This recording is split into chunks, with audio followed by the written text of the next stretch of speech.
Ever walk into a room and suddenly feel like you've lived this moment before?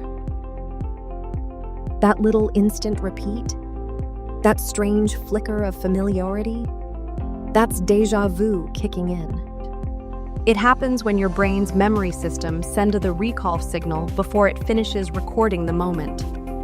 It's like opening a brand new file, but the system glitches and thinks you've already opened it. It's harmless, quick, and super common in young people whose memory systems are extra active. So next time déjà vu hits, don't panic. Your brain just tripped over itself for a second.